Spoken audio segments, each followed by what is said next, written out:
So after looking it up, one of the things that I learned was that apparently there is a ghost that has been named the White Lady, and that she often represents a lost love, an unrequited love, mourning of some kind that relates to a betrayal or the loss of someone that was deeply loved. And that feeling actually kind of made sense, but didn't for me. It felt like a watcher. It felt like someone, like if you had someone who owned a home and is like almost like saying goodbye as you're driving away, like looking out the window, not moving or anything, but just watching you drive away. It felt like that.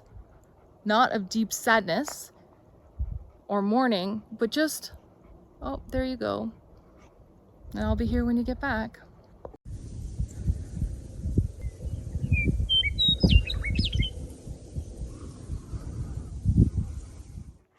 I just finished making a video about some signs and symbols that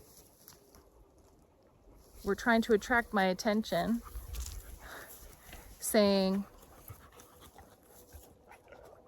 make sure you're going in the right direction and that you're doing and being in an energy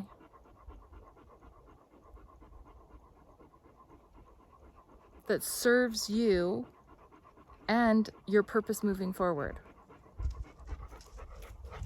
And in that video, I spoke about being even more transparent with my premonitions and my experiences with all forms of energy recently, and actually over the course of my life. And one such event came instantly to mind, and actually has been coming into my mind quite a bit, and I have wondered why. And it was when I was younger and living at home with my parents in the house that I had talked about in other videos.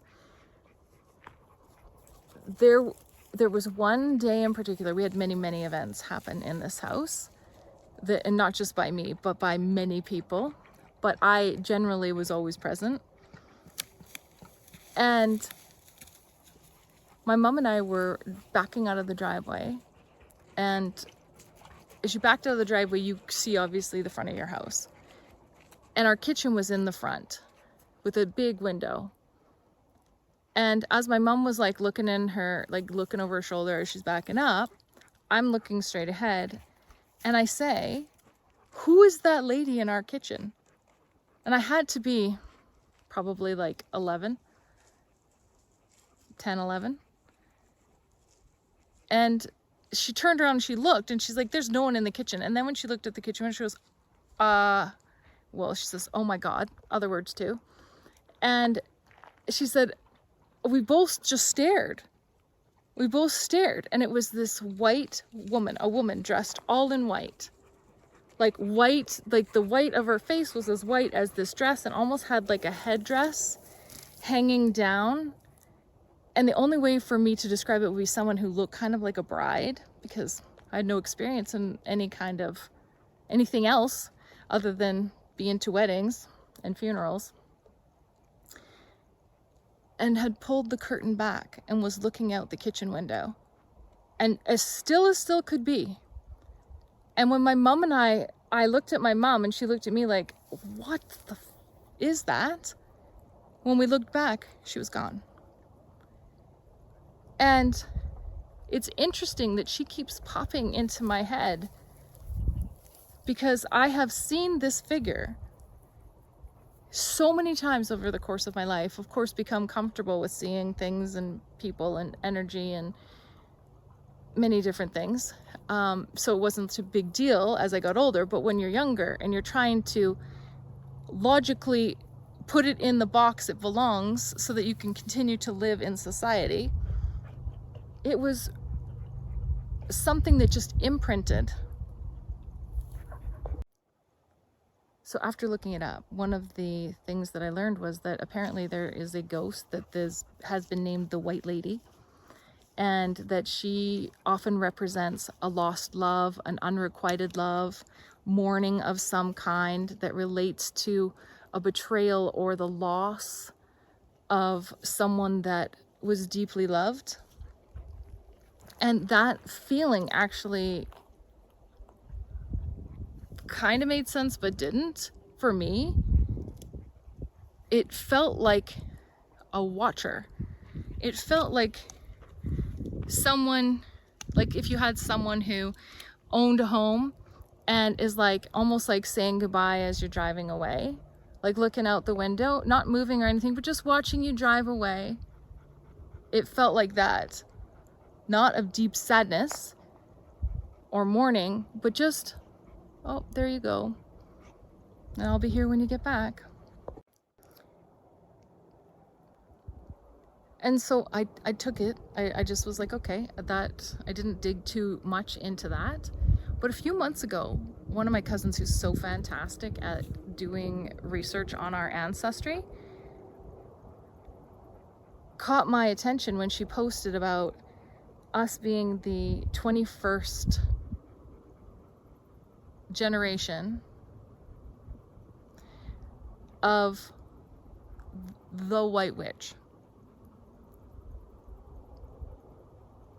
And connecting the dots of how she got to where she had this epiphany, this connection through our lineage. And when I looked that up a little bit, what does that mean, the White Witch? And I'm not a believer in the whole demonizing of women and then calling them witches. Women are creators, birthers, connected in ways that men can't understand or experience. And that difference oftentimes makes people who don't have that experience fearful. And if you want to be in power over someone, you want to stifle any thoughts or beliefs that that group, women, have more power than you have. Being the 21st generation granddaughter of the White Witch, and I looked it up, and it says that the White Witch is a fictional character. It's been obviously portrayed in films and movies and folklore, which to me was irrelevant. It's more about how it connects backwards into that experience that I had, because that fits. It's what I was saying, that this white woman in the window just felt like family. It felt, the energy was not looming or sad or anything like that. It was more of a, oh, you guys are heading out? Okay. And just the sense of power and grace and protection. And this same energy has shown up so many times in my life when I have needed that support, that understanding, that connection, that reminder of the inner power that I held when I was being told on the outside that by society, by people, just sending the same message in. What are you doing? Like, you know, do less, be less, say less. You have so much energy. Oh my gosh, what's wrong with you? You seem so happy. Are you on something?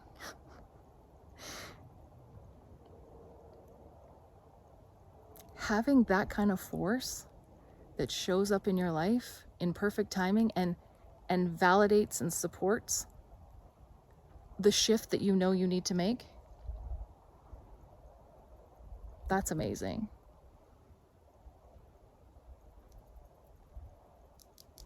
And I have had experiences, terrifying experiences, and other experiences that were very validating and supportive. And I think and feel that the reason why she has come back and is standing out, it directly relates back to my path and my purpose of demonstrating the importance of being connected, interconnected, recognizing an energetic lineage, and stepping into our power fully and completely, regardless of what we've been told, what we have been reminded of, punished for.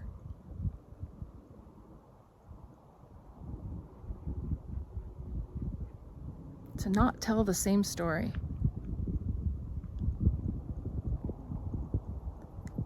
And to celebrate the gifts that each one of us has that will amplify our ability to co-create a more holistic and loving environment, as opposed to a segregating, suffocating, and painful existence. I know what I'm rooting for.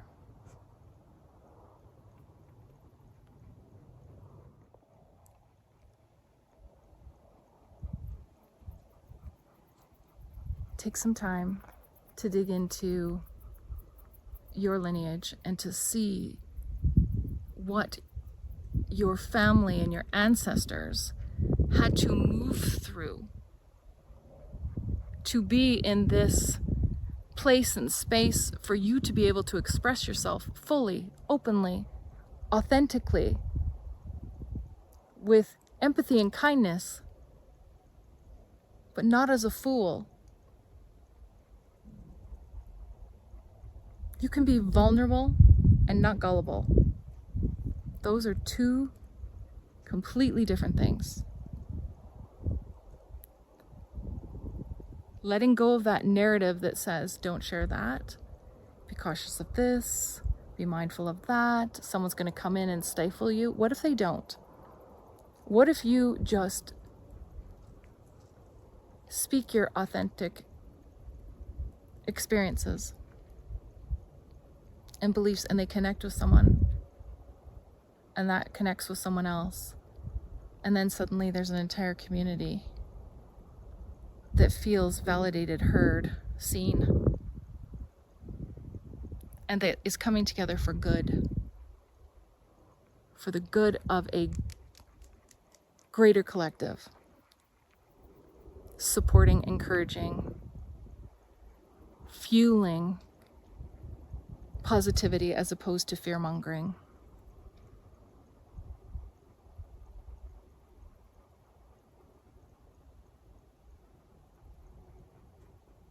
That's what I want. That's my path. And I'm glad you're on it with me.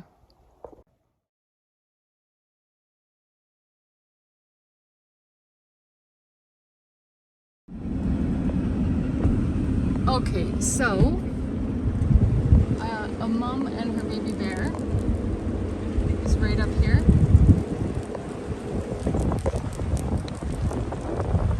Oh yeah, we're gonna see it. We're gonna probably have to drive fast so the dogs don't freak out so she doesn't come back down the hill. There they go. Do you see them? See? A mom and her baby, and she's checking us out. And that's where we were yesterday. So good to know. There they go. Wow.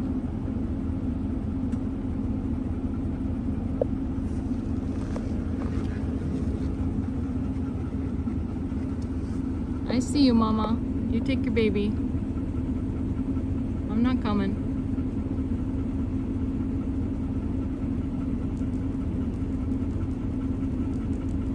Wow, that's a very good sign.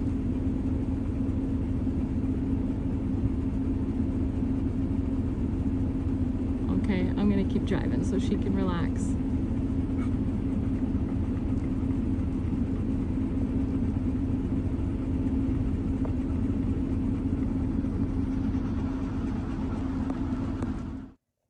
Sacred Bear Mother, it is time, now, to reclaim the potent friendship and reverence of the Bear Mother of our ancestors. Time to realize that we too can be fierce beyond measure.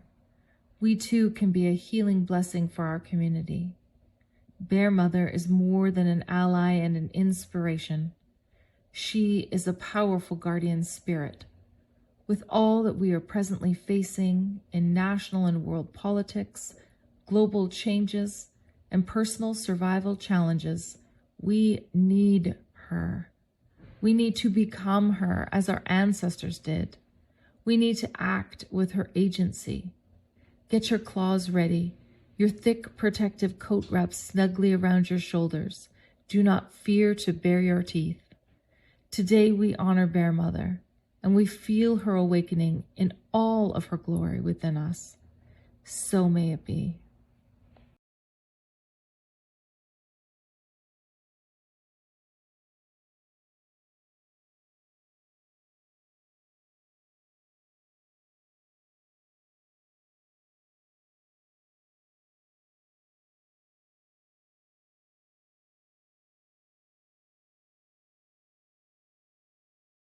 All right. Well, until next time, everyone, stay safe and stay connected, and we'll see you really soon. Bye.